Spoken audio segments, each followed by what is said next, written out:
Nowadays, everyone wants to be seen as someone, but rarely do they present themselves like that. Today, I'm going to give you some tips to help you present yourself better and earn respect from others. What's going on? Welcome aboard the Life Launchpad, your go-to channel for practical advice and guidance to launch your dreams into reality. I'm your host, Andrew Savina, today with another video. And as you got from that intro, today we're talking about earning respect and not earning, but rather just presenting yourself better as an individual to others. Maybe people that are more wise, more superior to you. I don't know, I wouldn't say superior, nobody's superior to you, but you know what I'm saying. People that have more status, something like that. And with that, status and presenting yourself is important. And nowadays, when you meet people, since you meet people a lot less with a lot of virtual stuff going on, Zoom and all these Microsoft Teams and everything like that happening, when you do meet somebody, you want to present yourself as best as you possibly can to set yourself up to have a great, first impression and a lasting impression on them. And with that being said, the first point I want to talk about is your body cues. And honestly, as I mentioned, you want to leave a first impression. And scientifically proven, you gain a first impression on somebody within around the first 7 seconds. Some studies say 2 to 3, some studies say 30, but the generally accepted 7 seconds. Think about that. You don't even have enough time to say, "Hi, my name is this, what is your name?" and then say a little one fact about you. Like that, there's not enough time in that. So it's really important on how you look, how you present yourself right away to gain that first impression that opens the door for you. If you present yourself bad, it's already their mind shut down. They don't want to give you a chance. And, things that impact this first impression really are, your smile, your eye contact, the way you look, I guess, your posture, and I'm going to get in depth with some of that. Eye contact, you always want to look somebody in the eye. You always want to look straight, smile. If you're looking gloomy, you're looking like hunched over, upside and looking at the ground, somebody's going to look at you and be like, why would I want to, give respect to this person right now when they're presenting themselves so bad? If they think they're in your mind, subconsciously, you're presenting yourself less and weaker, not weaker, but not as strong as you personally can. So, you want to make sure you give off good energy. The next thing, after those 7 seconds pass, when somebody sees you, this is more if you're actually meeting the person, like in person, and like it's a very formal one. You want to have a solid handshake. A handshake says a lot. You want to have it firm. You don't want to have like a weak little baby handshake. You don't want to have to be like, you don't want to be the one over aggressor, shaking it up and down too firmly. You just want to have a solid handshake that shows that you know what you're doing, shows like a good mutual connection. It's very solid, very more subconscious. A lot of this is subconscious when you don't realize it, and it's just important. You want to have it.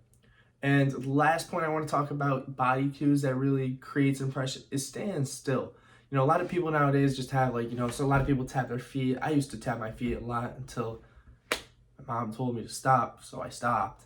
Simple as that. But you want to stay still. You don't want to be fidgeting around, moving your hands all the time. Obviously right now when I'm doing these videos, I am, but I'm talking to you through my emotions and my hand motion gestures. So you want to stand still, you want to listen to them, you want to look like you're actively paying attention, and that'll basically set you up to, from the first 0 to seconds to 60 seconds, this is the best setup you will have. Then the rest is you. The rest is your speech. Well, not the rest. The next big part is your speech. Your speech is important because when you're talking to somebody, you don't want to sound like you're a monotone robot that doesn't have any emotions and just sits there and talks like this, because then that's uninteresting. They're not going to be listening. You're not intrigued to your conversation.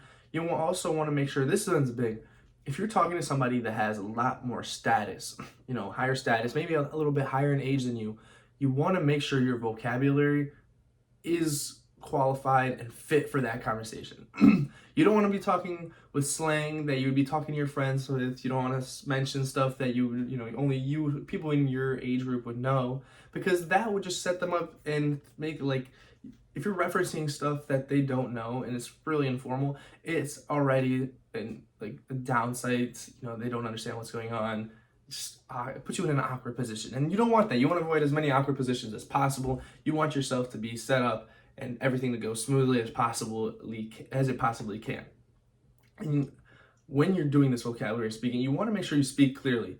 You don't want to be mumbling. You don't want to be like stuttering. I mean, obviously stutter is hard. I stutter in my videos sometimes, okay, and that's like, it's unfortunate. That's the truth of it. But when you're speaking to somebody face to face, you want to make sure, as as much as possible, you can speak clearly, confidently, and loud enough. Don't want to be yelling at somebody when they're right in front of you, but you also don't want to be whispering so that they can't hear you. You want to be making sure that you make a firm, confidence conversation with them.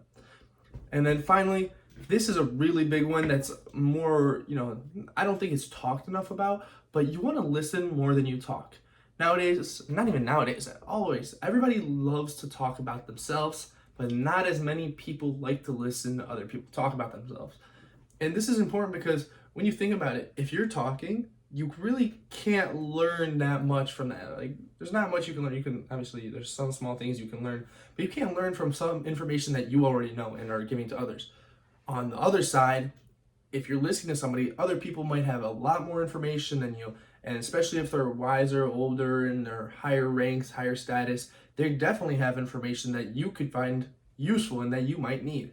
So that's why I recommend, not I, but just a general rule of thumb, talk less, listen more. You'll gain more, you'll look like an active, as long as you look like an active listener, they're gonna respect you, and that's just gonna make them feel more, satisfied and present, the fact that you're listening to what they have to say for you and that you find it has value for you.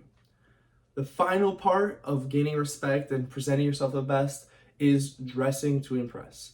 Not, this doesn't mean wearing a full-on suit, black and white suit, navy suit all the time, everywhere you go. But you also don't want to be wearing sweatpants and a sweatshirt everywhere and every time you go out.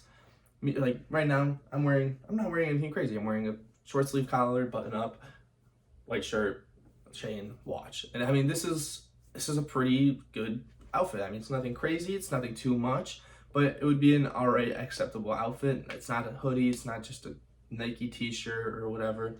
But your wardrobe is a big tell on what you're not your status exactly, but it's just of your appreciation of status and what you like, how you're regarded. Obviously, there's people like Adam Sandler who wears shorts, gym shorts that go below his knees, and the shirt because that's comfortable for him. And obviously, he's a multi-millionaire actor and he's highly regarded. Obviously, there's people like that. But if you want to talk to somebody that's of high status, financial position, and maybe at your job, maybe a job you're looking to get, maybe just somebody that you're very inspired by or just want to talk to at a higher level, you want to make sure that you present yourself and you're not coming into that conversation wearing just a hoodie and sweatpants, gray sweatpants, black hoodie, something like that. That would probably not go off as well as maybe khakis and a button-up shirt. Next point is general hygiene. And this isn't just for talking to some people of higher level. This is just a general rule of thumb. If you don't have general hygiene, good smelling breath, brushing your teeth. That's right. I was going for brushing your teeth. But you just want to, not smell, and you want to look presentable. If you can see that there's dirt on you, that means you probably haven't showered before you went there. If you don't smell the best, you probably didn't put on deodorant, maybe no cologne, maybe not even a shower, like you didn't shower. And that's just already a downside. That's a big downside. That's going to impact the first impression right away because it makes you a lot more, undesirable, and it's just something that's small, but nothing that you can't change really fast. And for that reason, you want to make sure that you set yourself up before you go there and, give yourself the best chance of success and best chance of good results. Finally, this is an accessory one. This isn't required, but it is highly looked at and regarded as wearing a watch will make somebody look at you differently. If I had a quarter or a dime, I don't even know what the saying is. If I had a penny for every time somebody told me nice watch, what is it? Where'd you get it? I would be a millionaire. I'm not a millionaire, if you didn't know, but I would be a millionaire. It is something I'd never really thought about. I just got watches because I liked how they looked. They made me feel like, I don't know, it was more of a personal confidence. So I wear a watch and I just feel a lot better. I don't know. It's, hey, that's one side, like good side effect, I guess. It just makes me feel of higher value. But then other people started noticing them and they started asking me, and then I had these conversations with people, and it just started becoming very interesting.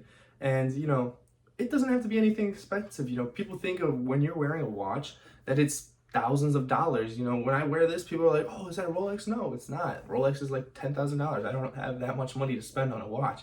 This thing was 35, $40 from Amazon, and it works perfectly well, tells me the time, tells me the day it is, and then it looks nice, and it just goes with everything I wear. For that reason, watches are nice. You don't even have to like put them on with a nice outfit. I wear a watch every time I dress up, pretty much. Anywhere I go that isn't work or the gym, I'm wearing a watch. So definitely recommend wearing a watch. I hope you found these little tips, useful, beneficial stuff that you can incorporate, stuff that you might notice yourself slacking on. I know for me personally, I used to be somebody that talked a lot and didn't listen as much. And then as of more recently, within the last couple of years, I've been talking less, listening more, getting more information from others. And I hope that you can find something that you can change and improve on into the future. And remember, I appreciate you guys all for coming to these videos and watching them. Don't forget that the power to transform your life lies within you. Don't stop learning. Don't stop growing. Don't stop launching towards your dreams. I'm your host, Andrew Spina. Thank you for watching Life Launchpad. Peace out.